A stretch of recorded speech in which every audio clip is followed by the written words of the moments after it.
to another episode of My Idaho Friends, where you come to get the My Idaho Friends Juicy Juice.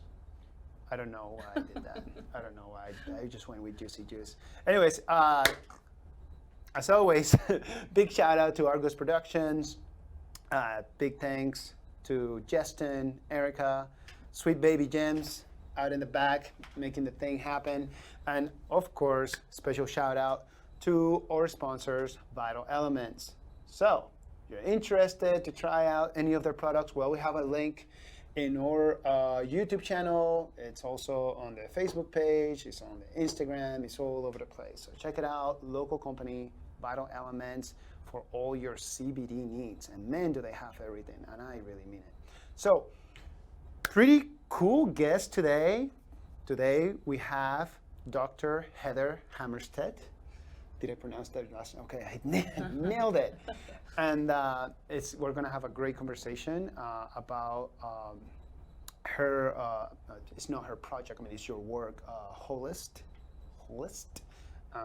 We cannot wait to hear what you have to share about your coaching program that has everything to do with nutrition, how it fuels us for optimal, effective, and efficient function for our day-to-day life.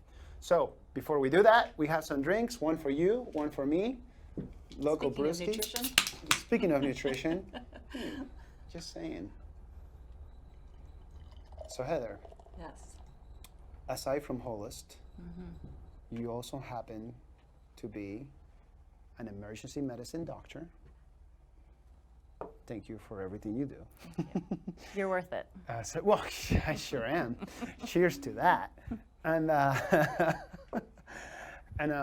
we're gonna go down that path. We're also gonna go down the path of using the sponsors' products over here, so Perfect. people don't think that I'm just like we use here where we're just. I don't know what that's gonna do. I'm kidding. I do know. It's pretty great. It's tasty. Helps with anxiety and all sorts of other weird things that I got going on. So, Vital Elements. Boom. Now, you, Heather. So, emergency medicine physician. You have your work that you do as a coach and mentor in Wholist. There's also a nonprofit that you're involved with that I would like to bring up a little bit later in the episode. So, before we start touching on all these things, Yeah. what brought you in this path of helping people, through medicine? I've always wanted to be a doctor, like ever since I was little. And nobody in my family was ever in medicine, so I don't know where it came from. I think it's a calling, so to speak, to be able to have people be open and raw and honest with you and see parts of them that they don't show anyone else, and to be able to help them to a better future. I love emergency medicine specifically because you really get to make an impact at like the moment someone really needs you, or for a perceived emergency or an actual emergency. So yeah, I mean, I think the reason I'm actually a doctor is probably because when I was 14, my boyfriend told me girls couldn't be doctors. So I'm stubborn. Suck it, Trebek. She show you. Way to put the patriarchy in its place. Any chances you want to shout out his name? I'm joking. We're not going to do that. We're all about kindness on this show. Yes. Except at the very last minute of the last episode that went live, that was not very kind. But we're not going to go there now. No, that's cool and that's wonderful. So I mean, but that's from a pretty early young age, and then but emergency medicine, that people think doctors, and especially when you're a little kid, like, be a pediatrician, or like somebody's like, it's gonna be a heart surgeon, but like, not a whole lot of people are just like, emergency medicine, right here, give me the stress, put me in the front lines. Yeah. When, I'm assuming, not assumptions, making an ass of you and I, but I'm assuming while you're going through school is, you get perhaps exposed to some emergency medicine, and that's when you make that. Yeah, I thought I went into medical school assuming I was going to go into family medicine, and as this will come full circle as we keep talking, I had this plan that I was going to have this like natural co-op store like attached to my practice. And like have food and supplements and all those things. And then I did my emergency medicine rotation, and I just totally fell in love. I mean, really, Like, it's not boring, that's for sure. Mm-hmm. You never know what's going to come in. You're helping people with primary care stuff. You're helping people with strokes and heart attacks and trauma, and it's And perceived emergencies. and perceived emergencies. There's a lot of perceived emergencies. There's a lot of perceived emergencies. Yeah. Yeah. Hooray for insurance, I hope. No, that's really cool. And then we take the path of emergency medicine. Where are we at this point in time in our lives? When I decided to do that. Yeah. So I went to Temple Medical School in Philly. Okay. So I was probably early 20s Mm-hmm. making that decision. Yeah. That's when most best decisions are made in life, early 20s. I like it. And then did my residency at Harvard in emergency medicine. So it was a Oh, Boston cool. Wow, no big deal. Yeah. You know. Yeah, just nice name drop. That's cool. No, that's great. That's really, really impressive. And then you decided at that time Idaho is the place to be. Right. So between college and medical school, I lived in northern Montana and was working at a ski area. And I've always been I ski raced through college, and I just love skiing. Of And course, so of course. we were, I met my now husband there, and so we moved back east for me to go to school and residency. So we wanted to move back to Montana, Oregon, Idaho, and this is where we ended up, and super happy with it. Been 13 years, and Idaho in here now. And a super wonderful husband that you have. Shout out to Pete out there. I hope you're watching, or that you'll be watching. Better.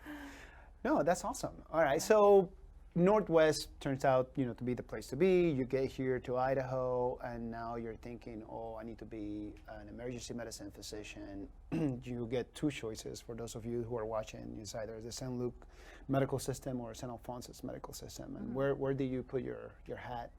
Yeah, so when I moved here, I joined a private group called Idaho Emergency Physicians, and we contract with St. Al's. We're now a different group, but we still are a privately owned group that contracts with all the St. Al's hospitals. Awesome. And how long have you been with them now? And have 13 you been years. here?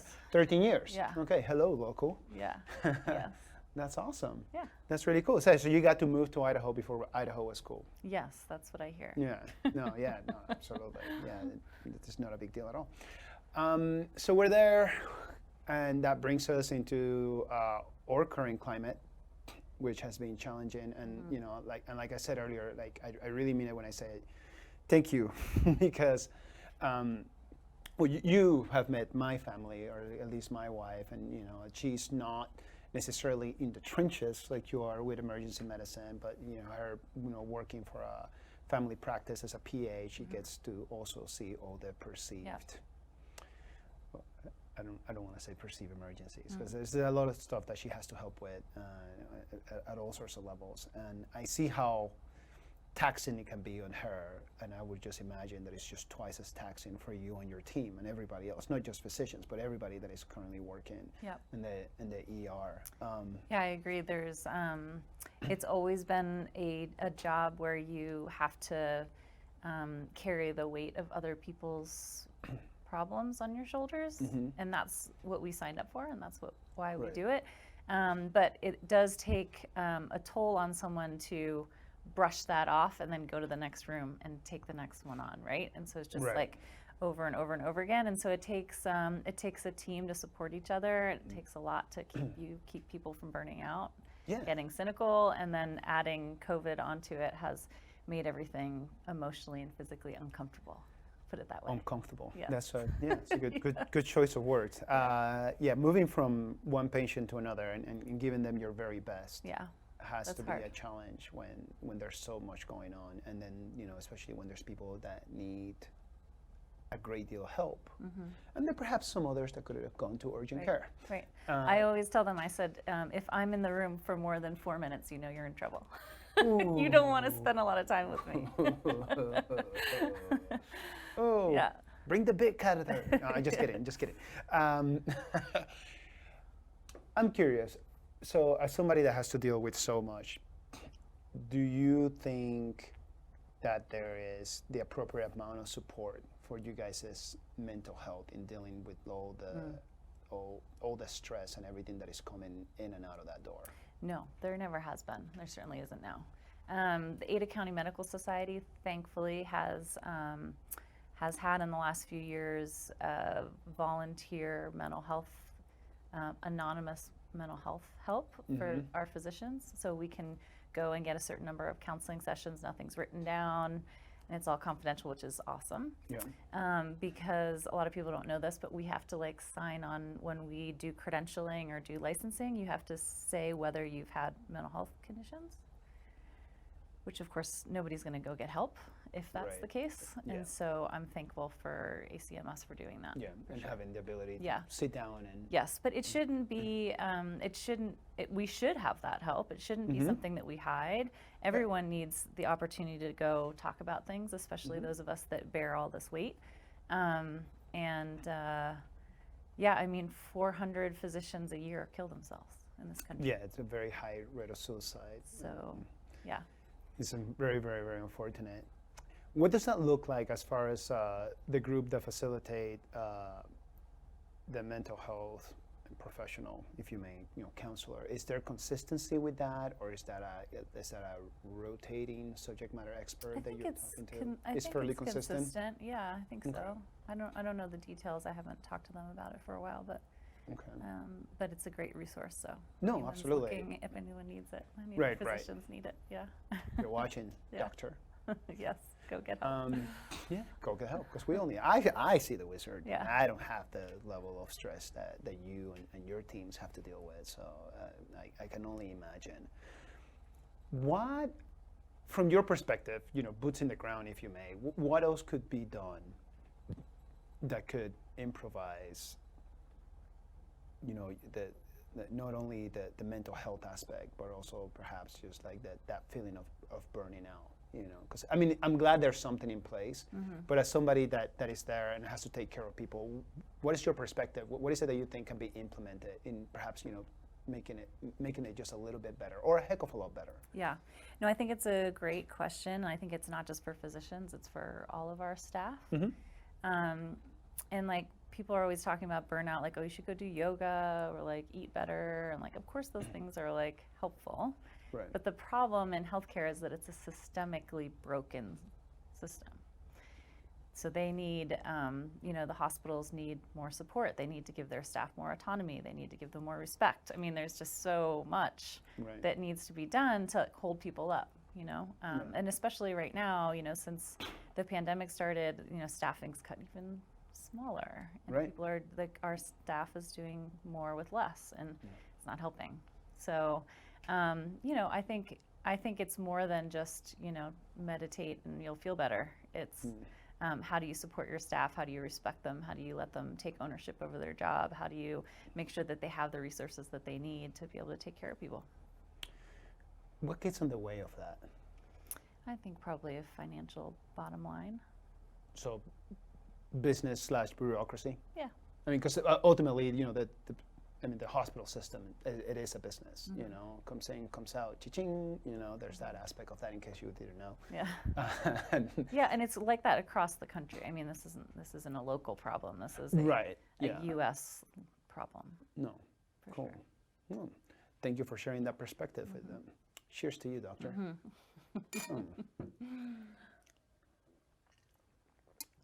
So you're doing emergency medicine. You mentioned, a little bit earlier, not that, just a few minutes ago, about this whole full circle thing. And as you're, as not just your training, but during the time that you're going to school, you're thinking that you're going to have some sort of like, perhaps business or place in which like people can My hippie co-op practice. Yeah, your hippie co-op practice. So that's something that was in the back of your head. You're now here in Idaho, practicing medicine, and then at one point in time, you decide that it's time to pull the trigger, and that's how we get to Wholist. Yeah. Wholist. Yeah. Tell us about that, please. Yeah, so actually stretches back to medical school again. When I was in medical school, I realized that we weren't really being taught about the things that intuitively I think we all know leads to long-term health, which is food and sleep and exercise and mindfulness.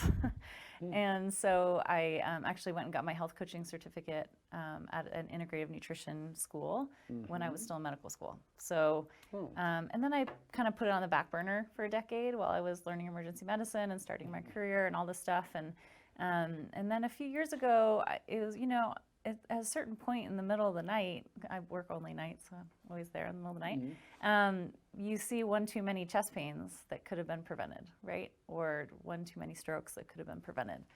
And realizing that I had all this knowledge and information that I wanted to get out there in a way so that people could figure out how can they create their own long-term health.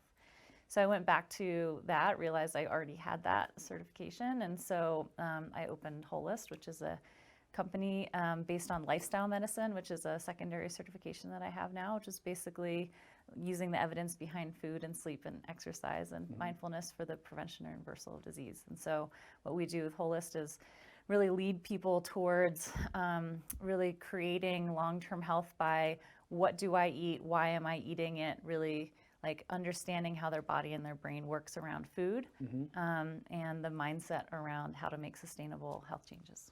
Awesome. So good habits based on how you feel your body. Yeah. In order for it to perform at peak performance. Yes. That's really, really cool. Why is there no more of that? Why is that such a, is that, like I think you mentioned it earlier, it's kind of come across like some hippie thing. Why is that not more the norm? You would imagine that preventive medicine, something that is going to keep you from having to come see you at the ER and hopefully, knock on wood, not be there for longer than 4 minutes. I mean, we could go down, and maybe we will go down this hole for a while, but it's in our medical system, in our culture, we're not reimbursed to help people be well. That's the way the insurers, they don't pay for prevention. So we want to keep your doors open. You're going to do things, right? You get paid for procedures, you get paid for quick things. That's why people go into subspecialties and not into primary care. And that's just the reality of it. And until our payer system changes, until they have incentive to pay doctors to do the things that we want to do, it's not going to happen. So, I mean, Wholist is not in the medical system. It's a coaching program. It's outside of the medical system, for that reason, because the insurers don't want to pay for it. Yeah, I mean, you're on the, and we're going to dive so much more into that. I was like, you get what you get with me. Just so you know, that's great. Well, that's the reason why I was asking, because there's sometimes a disconnect. I think to the untrained eye, you'll always sometimes hear, I shouldn't say always, but sometimes you'll hear, well, like, that doctor is not doing what's best for me. So, well, that's the doctor. Now, that's not to say that there hasn't been some malpractices or doctors that make mistakes and things along those lines, but for the most part, you don't go into medicine because you want to wear a Rolex and be running in Benzes and stuff. Right. We don't sacrifice our 20s and all of our holidays and weekends and all of our children's birthdays. Right. Like a lot of people don't necessarily see that. So, then you do get to that point and you get to help a great deal of people, and of course you should be paid for what you're worth and for your work. I mean, that's it is what it is. Spoil yourself here and there, but that's not where we're going with. There's this stereotype or mindset that at times is like, they're just not there to help me, or they are just there just so they can put me on another medication, and like all these other things. And then, and we're not even going to touch on conspiracy theories because that's a whole other thing, or vaccinations. But how do we get out of there? Is it just because of the way the business structure? Is it a combination of the business structure and the way that insurance compensates? Is there another layer to that, or is it just a combination of those two? Yeah, no, I think it's a combination of that. Plus, we were talking about burnout, right? Like you see these primary care docs that they see, they have 10 minutes to take care of you when you have 20 medicines and 30 medical conditions, right? And then they have to run to the next patient. So it's like, they don't have the time or the bandwidth or maybe even the emotional bandwidth to be able to be there for you. So that's one issue, I think, and I can see how that perception would be from the patient perspective. And also, I think people don't understand too that like you have to be seeking care in the right place to get what it is that you want, right? So if you're coming to the emergency department for a primary health concern, I may not be able to help you because I'm not a primary care doctor, right? I'm like, you're dying or you're not dying kind of doctor, right? Or you're going to the primary care and you're asking them about your kidney problems, right? And they're going to have a general idea on how to help you, but they're not going to be able to answer your question, right? So I think the splintering of our specialties also is harming that perception, right? Because everyone just says doctor, right? You're a doctor, you should be able to help. Right. We're not all the same, right? Yeah. No, I get that, and that's a great point. Yeah. So, when we have touched on that, why are we? And this is a silly question that it requires a very smart answer, and that's why I'm going to ask it. I know you're not going to give me a silly answer, but just to kind of put up an analogy, like with what I do for work, like the education aspect of my work is something that, in my opinion, should be taught at a junior or senior, level for high school. For high school students, you should have the ability to create a budget. You have the ability of knowing and understanding, how compound interest works, and what is it that you're going to have to do later on once you join the workforce in order to become financially independent and take care of not only yourself but then perhaps your family, and then not be a burden to somebody else financially. That was a lot, but those are all actually very simple concepts that I believe my industry has made tremendously complex, and has seems like so far out of reach that there's this mindset where just like a wall up. I don't want to talk to you, Jaime, because I don't have X amount of money, or once I earn some more, or once I get that promotion, or once I get this paid off, then I'll talk to you. And it's just how about we just talk anyway? And that way, when you identify the right moment for you, you can pull the trigger on this. So, I like the sound of my own voice. This is not about me. This is about you. Why are we not talking about preventive medicine? And I know you mentioned the business aspect of it, but what do you think about perhaps school? I remember, what is it?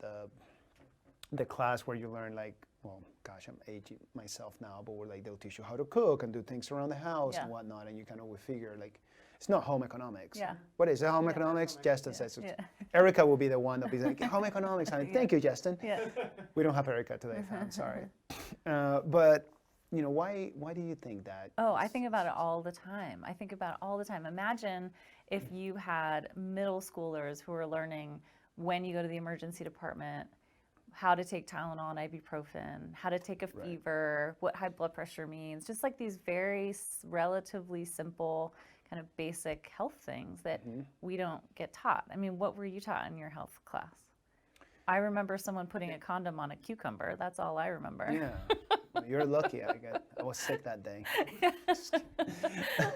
But I mean, there's a huge opportunity, I think, for our education system to be teaching finances and health. Those are, I can think of a million things that I, have already forgotten that were not important for me to learn. No, I'm still waiting for that algebra to pay off. Yeah, totally. I'm being humiliated when I got an F that I so very much deserve. But So, sunny side of life, glass of beer being half full and whatnot. Now we have Wholist.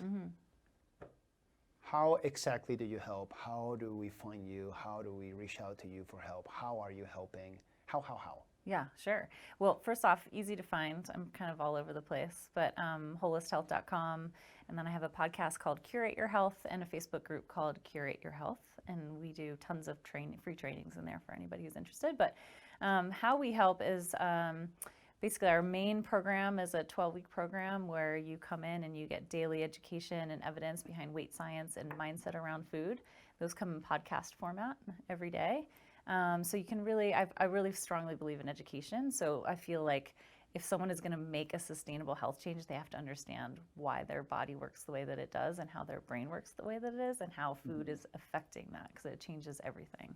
And so they learn about all that, and then they have 2 personal coaches, 1 weight coach and 1 mindset coach, to really help them dig in and really figure out kind of for them how they should be eating, when they should be eating, how they should be analyzing why they're choosing food, to buffer the discomforts, which most people do, to figure out how they can enjoy food, enjoy their life, lift themselves up, and move forward in sustainable health. Cool. It's really fun. That's awesome. So you have a team. Yes. Who's in your team? I have 12 coaches. Wow. 6 weight Wow. coaches, 6 mindset coaches. Doctor, you're a baller. and, Sheesh. and 3 folks on my kind of marketing and sales team. So it's great. That's fantastic. Yeah, my coaches are dietitians, nurses, doctors, life coaches, neurologists, hypnotherapists, all sorts of people. Hypnotherapist? Yeah. Okay. Yeah, she's amazing. I only said that because I thought you said technotherapist. No, yeah. Dietitian, and this is just for my own education now because I sometimes forget Yeah. the difference between a dietitian and a nutritionist. Similar but different degrees. Okay. So not necessarily like one is better than the other, but No, just once different. you specialize. And, Yeah, Okay. just different. Yeah. Okay, that was very general. I know. And okay, so 12-week program. We have a podcast. We have a Facebook page. What's the name of the podcast again? Curate your health. Curate Your Health. And where do we find that at?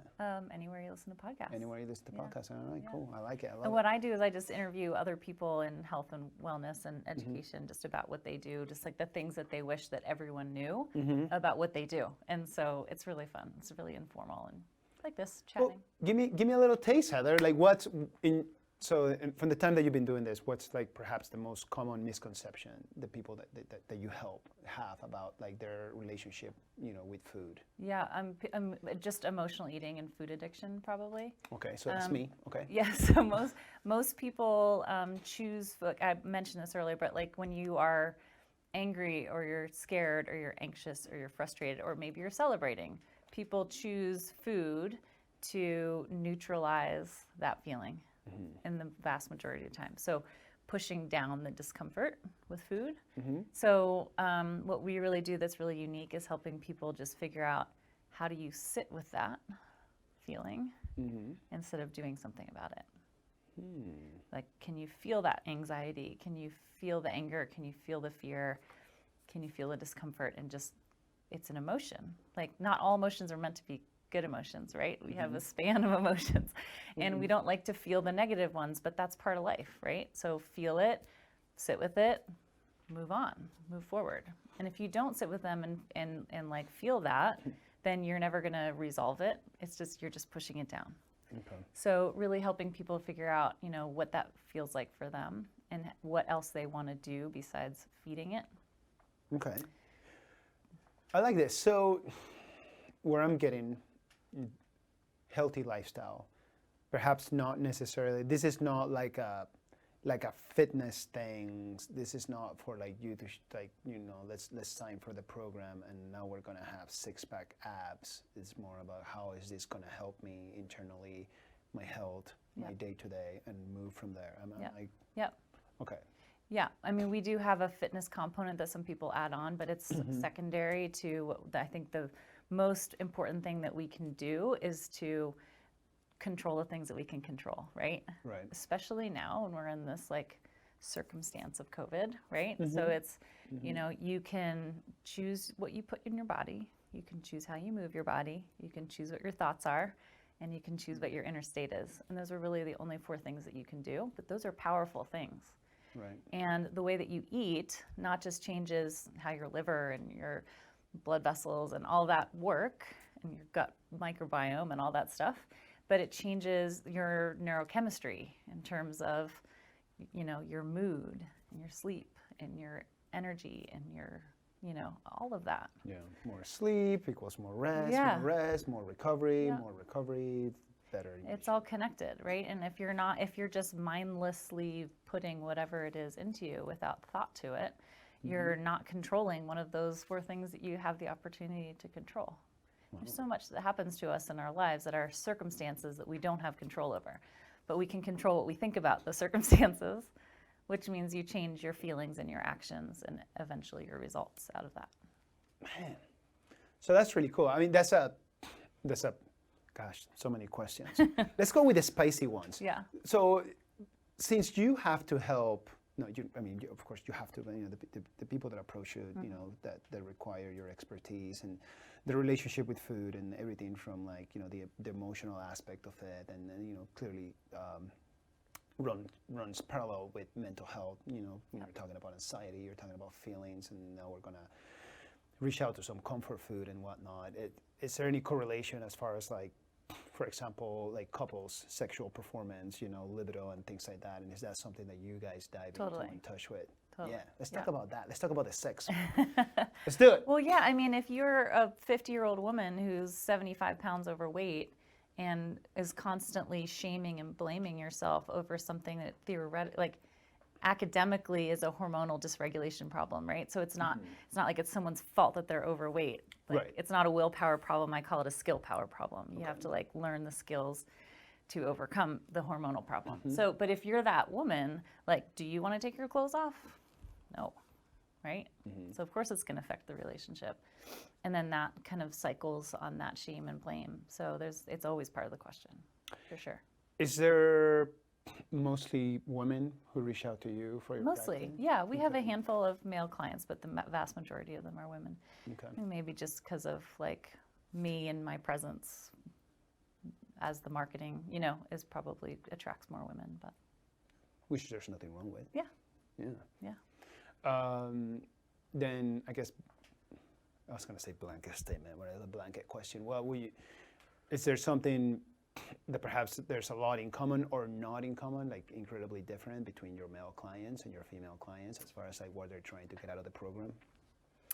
Yeah, I think there have been some of our male clients that are emotionally eating, but the vast majority of them are coming in for just they want the evidence and the final story, so they don't have to keep looking for all of the information about what they should be eating. And it's a little bit more direct with them. They just do what we tell them to do, right? Whereas a lot of the women have my doctor put me on my first diet when I was 10, and they're 60, right? So you have 50 years of someone telling you that you're overweight and that you're not worth what you're worth, right? And so there's so much that goes to unpack that. That's why we have a hypnotherapist. Yeah, reaching into your inner child and figuring out what did my mom tell me about what I looked like when I was 12, right? Okay. Those kind of things that we just don't deal with as much with the men. They may have it, but I haven't seen it. Well, I guess I'll use myself as an example. I'm a late night snacker. Yeah. Okay, and then I terrible sleep. I mean, just last night I went to bed at 2 a.m. Yeah. I was busy playing board games with my nerdy friends, and then I woke up an hour later than I usually do. I woke up at 7 a.m. So I slept in. So I got a full 5 hours instead of the potential 4 that I could have gotten, and I'm going over my day. And if I work out in the morning, I'll make sure that I eat. But if I don't work out in the morning, which I take Wednesdays off, then I accidentally fast because I would just go straight to work, and next thing you know, it's 2 p.m. I start eating some food. Now, this is not an appointment, but but it is now. The little did you know, I was going to make you work and get some free advice from you. So somebody like myself, what is that conversation like? So anybody that is watching, has a little bit of taste of what is it that they get to look forward to when they reach out to you. Yeah. Well, I mean, sleep and weight are in food are intricately involved. So your cortisol spikes at the wrong time, your growth hormone spikes at the wrong time, your hunger hormones, your leptin and your ghrelin, which tell you when you're hungry and when you're not hungry, are all thrown off when you get poor sleep. So that's why you eat late at night. That's why you're making poor decisions when you're tired in terms of getting those highly palatable foods, right? The ones that are made in the lab by the white guys with the mustaches. And so those ones that are just perfectly aligned with their sugar and fat. Yeah. So I mean, it's all related. And in terms of you not eating is fine if you're not hungry. Right. The question is, have you filled yourself with the right food when you're not eating, when you are eating, to Right. be able to fuel yourself to be not eating. Yeah, I was trying to burn out the gummy worms and the Reese's Pieces and the half a watermelon that I ate. Yeah. I'm very proud of the half a watermelon. Yeah, got some fruit in there. Some fruit, it was increases blood flow and all that other jazz. I think I read that somewhere. Yeah. Cool. Super interesting. I think it's really important, like, that people follow their body, but it's hard to follow your body when you're fueling it with artificial foods, right? So if you're feeding yourself out of boxes and cans, those are contrived foods for the most part, and they are going to change the chemistry of how your body is metabolizing. Whereas if you're feeding yourself whole foods, mostly plants, and understanding why it is that you're eating, you can listen to your body in a way that you can kind of feel your hunger scale. So my kids who are 6 and 8, they follow their hunger scales.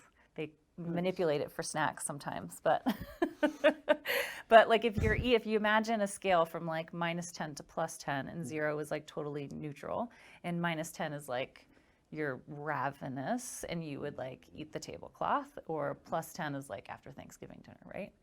And so, Yes. And so if you're eating between like a -4 and a +4 all the time, starting and stopping, and listening to yourself, then you can go a fair amount of time without eating, because you know what real hunger is, right? Right.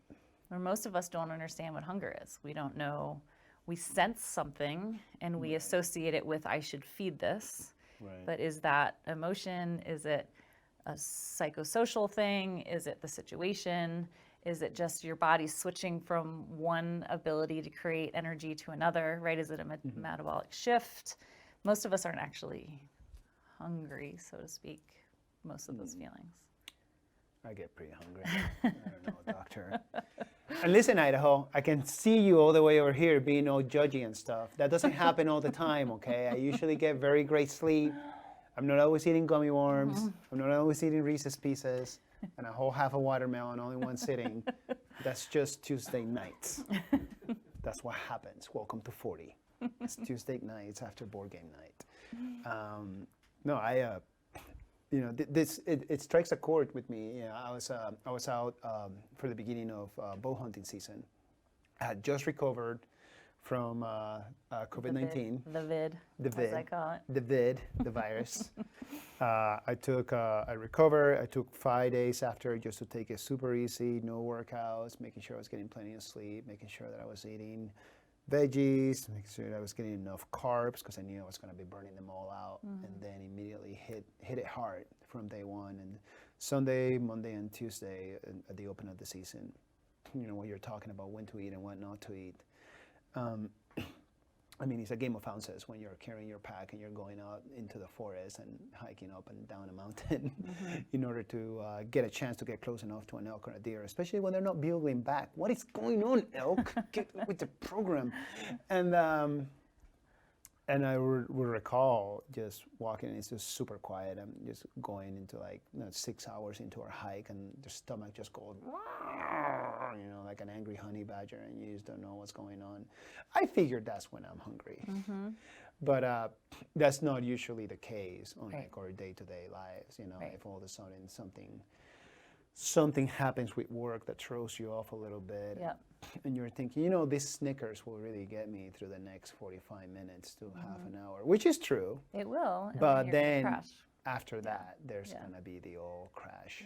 Old crasheroni. I think one of my favorite things about what we do with our clients is that, I've spent the week on Zoom calls with clients who've just finished, right? To talk about their week and, you know, how the program was and how their success has been. And the amazing thing is that while, you know, they've lost between 20 and 40 pounds, which is amazing, that's never the conversation. The conversation is, I found the truth, I found evidence, I found education, I found power, I found that I don't need to eat when I'm feeling this way. I got a new job, I got divorced, right? All these things that the people who, you know, and they just look like entirely different people.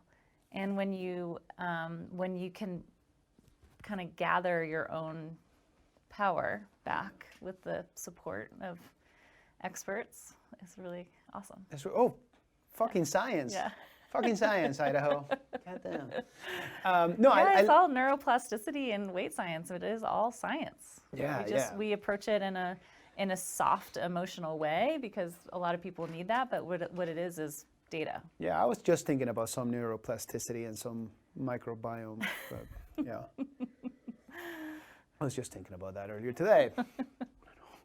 That is really cool though, because I think sometimes, not with everyone, but with most people, at least people such as myself, like it's some things you just have to see, like the proof is in the pudding, if you may, like nothing against like my astrology homies and all that other stuff, but like, Mercury's on retrograde, so I'm just gonna be a disaster and you're just gonna have to deal with it. Like, no, like you're being an effing asshole because you're being an effing asshole. And that has nothing to do with any retrogrades or Gatorades. Just go away. Like, no, you can't come hang out if you're just gonna be like that. Oh, that's how us Libras and Leos are. And like, I don't understand what you're talking about.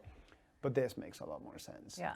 Again, nothing wrong with the zodiacs and the astrology. Love you a long time. It's still cool.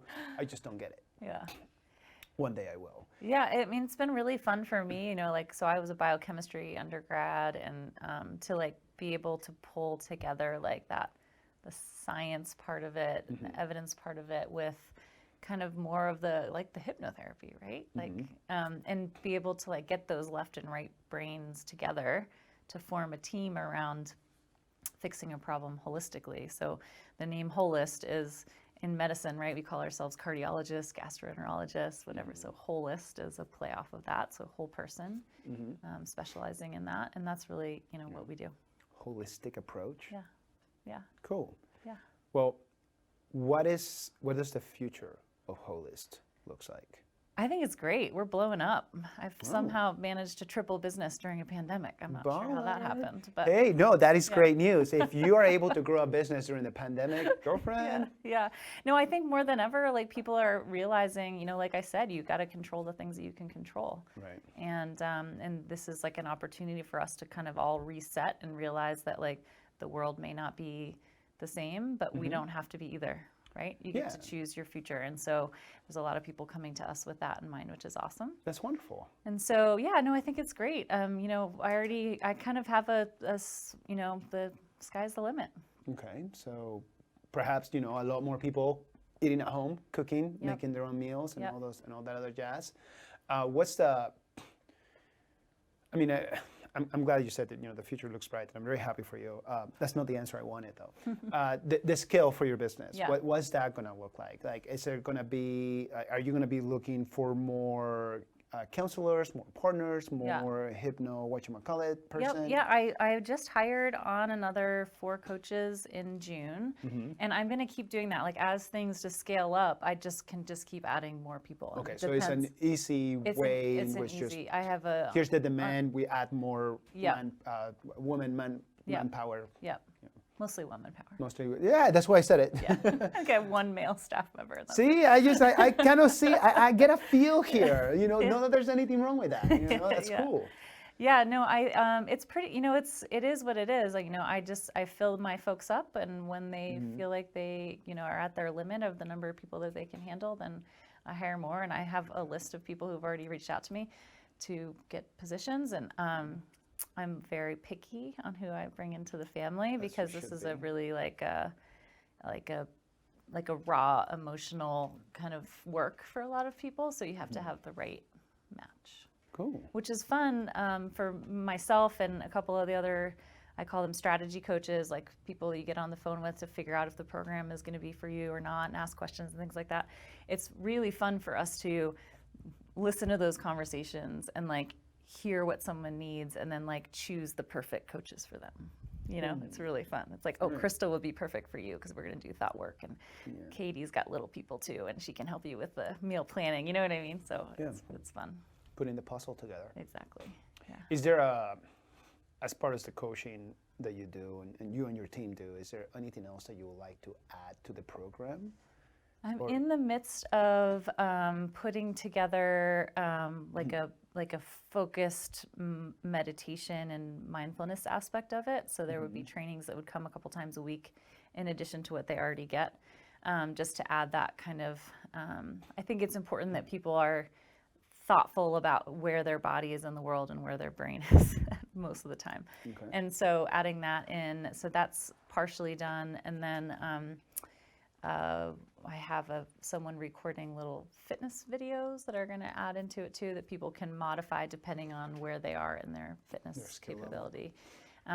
Exercise is really only 10% of weight management, which is really disappointing because it would be really nice to just eat whatever you wanted and then just move your body more, but that's just not physiologically how it works, unfortunately. But adding some fitness component onto it, I think a lot of people would like, so. Awesome. Yeah. Okay, before we move on from this, Yeah. so the people are watching, who is it that needs to get to see you and your team at Wholist? Who is it that you're trying to reach out to? Who is it that you're trying to help? Who needs this help the most? Just 10, 15, 30 seconds, however long you need, just go ahead and let them know. Yeah. You know, why should they come and see you? Yeah, I think the people who benefit the most from us are usually between 30 and 60-year-old women who have had it with all of the BS kind of misinformation out there. They've tried this, they've tried that, they've tried this, they've tried that. They've lost weight, they've gained weight, they've lost weight, they've gained weight, the same 20, 40, 50 pounds over and over again. Mm-hmm. And they're not looking for a quick fix. They're looking for, where is my place in the world? Why am I using food the way that I am? Like, let's fix this problem once and for all. Mm-hmm. And especially kind of like the kind of nerdy data kind of people really like us a lot, because there's a lot of nerdiness to me that comes with these podcasts. Yeah, so that's about it. Awesome. Okay, thank you so much for sharing all of that. There's a nonprofit that you're involved with. I want us to tell us more about it. I know you're very proud of it. It's close and dear to your heart. Yeah. Please tell us about that. Yeah, so this is pivoting back to emergency medicine. Here we go. Global Emergency Care is a nonprofit that I founded with a couple other emergency medicine docs in 2007. And we basically started the practice of emergency medicine in Uganda. They didn't have, when I first went there wasn't a single physician or anyone trained in emergency medicine in the whole country. So I was there on a medical mission. I got my master's of public health and global health policy at Harvard when I was back in Boston. And I had a field placement, and so I went to Uganda and was working in an emergency department, and I was working in the hospital in the surgical ward. And we realized when I was there, I was like, me and another emergency doc, and we were like, there's no emergency medicine anywhere. There's no emergency departments. There's nothing. So that you'd show up to the hospital, and the guy with the AK-47 at the front would be like, you look like you should go to the female surgical ward. Like, he would just like triage people. He knows. And that's like basically what was happening. And so we were super naive, and we came back and ran a couple marathons and raised money and built an emergency department onto this hospital that we were at. And then we were like, oh, like, who's gonna work there? Oh, who's gonna work there? Oh, that's right, nobody knows emergency medicine. So we wrote a curriculum and started teaching the nurses who were working there how to recognize emergencies and treat basic emergencies. And it kind of went on from there to the fact that now here we are 13 years later, and have our curriculum through the National Curriculum Committee, and have physicians being trained and mid-level providers being trained in our program. So it's pretty great. That's badass. Yeah. That's amazing. And right around when I started Wholist was probably the reason why it could happen. We finally had, enough people who had been trained through our program that they're basically running the program now. So I had the opportunity to step back and, take on this other adventure. But wow. And they're on the front lines of COVID right now too. I mean, we've dispersed them from our hospitals to the borders pretty much. Working on that, was it Uganda or Namibia? I'm sorry, and they are not one and the same. Yeah. I just read something. Gosh, I think it was just this morning at 7:15 when I started consuming my news. Yeah. they have done a great job. Yeah, as I far don't as, know like- anything about Namibia, but they have in Uganda for sure. Maybe it's because- Uganda then. Yeah, Okay. they. I mean, Ebola happens in Uganda all the time, right? Like that's like where Ebola generally Yeah, is. I know And so they have an incredible infectious disease response, and they just shut the country down.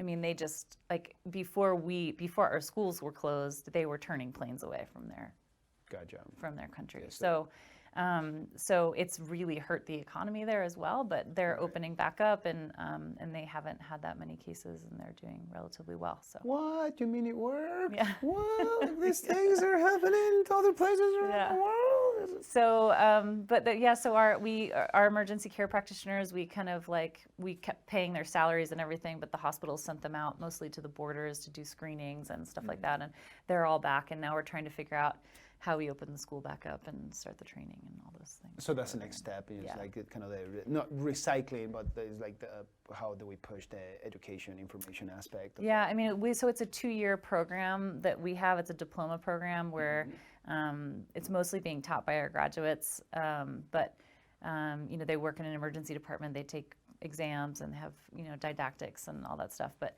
we had to close it, in March, and so trying to figure out how do we, get everybody back and what they need to be doing. Right. Well, I hope it happens sooner rather than later. Yeah, me too. Now, this is all not free. I'm sure it takes some funding.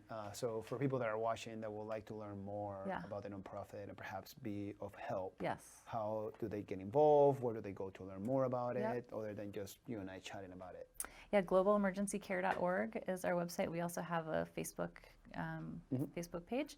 And yeah, funding is really has always been very difficult for nonprofits. Right now, it's even harder. Right. Yeah. But especially, what's interesting for funding for this is that like the major funding organizations, where you think of like USAID or WHO or like the bigger kind of international aid agencies, they don't like see emergency medicine as being what I call like a horizontal public health measure, right? So they want to put money into vertical programming like maternal mortality or HIV or malaria, right? They want to put their money in like a pocket. Or like immediate data, almost kind of like Yeah, this and is like- where you're putting and this is where you're getting. Exactly, out. right. Okay. And so we call it vertical like programming. So it's just like right there, it's just touching its own little silo. Whereas like, it turns out if you spend $1 million for someone's HIV meds, they're still going to get hit by a car. They're still going to get pneumonia, right? They're still going to have a GI bleed. They're still going to have all these things happen to them. And that's like really in the, in low and middle income countries is really where emergency medicine is that horizontal kind of touching it all. And if they would put money into that, I think they would lift up all of their other measures, but they haven't been able to see that, which is really hard. The other hard thing about funding for this type of nonprofit work is that nobody wants to fund like the work. Everyone wants to fund like the outcome, like how many emergency care practitioners did you train or how many children did they take care of, right? Like those are all really important things, but it turns out like someone has to like run the program So somebody has or write the grants, right? Like the not sexy stuff like nobody will pay for. Right. So, So the we struggle with execution that a lot. of the plan, Right, so is- everybody's just looking at like the ribbon cutting aspect Right, of everything. But exactly. in the meantime, all the hard work, all the muddy work, Yeah. all the just crawling on your belly Yeah. type work. Yeah. Oh. Yeah, so it's always been challenging, but this year especially because there's just not a lot of money going around. Yeah, for everybody's nonprofits. bandwidth well, excuse me, well, not everybody's bandwidth, unless Yeah. you're the 1%, then there's Yeah. plenty to go around. But you Right. know, Yeah. but for everybody else, Yep. yeah, gosh. Yeah, so we accept donations, obviously, right now. We always accept like medical volunteers going. We always have like resident and attending physicians going and working in the program. Not right now because nobody wants Americans anywhere. Wonder why? I wonder why, Heather. So that's on hold. How the fuck did But that we happen? do need help grant writing, and we need help. We need interns, and we need board members, and we need all the things that you don't have to be a doctor to make a big difference in this kind of world. So That's pretty cool. yeah, And again, where is it that people can go for that? globalemergencycare.org. Okay. Yeah. Justin, were we able to get that on the live stream? Boom. And the Wholist as well? Oh, yeah. Okay. Podcast. And Vital Perfect. Elements. They're the only ones giving us money. Please don't take it back. I'm joking. Wow. Well, Heather, it's shameless self-promotion time. I've been trying to throw in the plug here and there, but I'm really excited of everything that you have shared with us, not just your journey, but like, the work that you do like right now as an emergency medicine physician. I just think it's awesome. And you and your team and everybody involved in the staff and the whole hospital is just everybody's just working their asses off. Yep. And during this environment, I don't think you guys get this enough said to you, so thank you. We are so very, very grateful. Yeah, no, and I wasn't being tongue-in-cheek when I said you're worth it. I mean, that's my answer. No, people say it's like, that's why we do what we do. And Yeah. we want to take care of people, and I'm just like, I'm so impressed with my staff every day that they show up with their chins up and a smile on, and That's cool. we put our pampers on and our masks and just Do your do thing. it, right? Yeah. And I was not being a pompous ass, Idaho, when I say I know, and I am, because I also think that I am worth it. So I meant it too. Yeah. Suck it. No, but all jokes aside, any final thoughts, anything that you want to leave us before we start closing down the segment? I think I'll just repeat, what I said earlier about it. the things that you can control. Like if anyone gets anything out of this, it's to like think about the fact that the circumstance you are in, whether that is COVID, whether it's a job you don't like, a relationship you don't want to be in, whatever that is, like you may not be able to change the circumstance, but you get to control your thoughts. You get to control how your inner state is. You get to control how you fuel yourself and how you move your body. And those are the most important things that I think that anyone can do for themselves. It empowers you. It lifts you up. It lets you see the circumstance for what it is, that it's changeable based on what you're thinking about it. And it makes everyone around you better, because if your cup is full, it turns out you can fill other people's cups. What? Oh, I love that. That is awesome. Oh, fuel your body the right way. Happy thoughts. Break up with Karen. Break up with Brian. Nobody wants them anymore. I'm joking. I am kidding. And then also thank you so much for sharing your work with the nonprofit. I keep licking my lips. They're really chapped. I'm sorry, Idaho. I've been doing that the whole time. But seriously, it's been such a treat. Thank you so much for your time. Yeah, I appreciate you. you coming over here and talking to all of us. As always, thank you to Argos Productions that allow us to use their awesome studio to do this awesome show. Thank you to sweet baby James out back, Justin doing the thing, and Erica, who's not here today, but I missed you a long time because I love you a long time. We'll see you again next week. Thank you to Vital Elements doing all the CBD things, for crying out loud. Use the link. Get in there. Buy some stuff, because it helps us too. We want to make more content for you. If you do like our content, make sure you subscribe to our YouTube channel, like the video.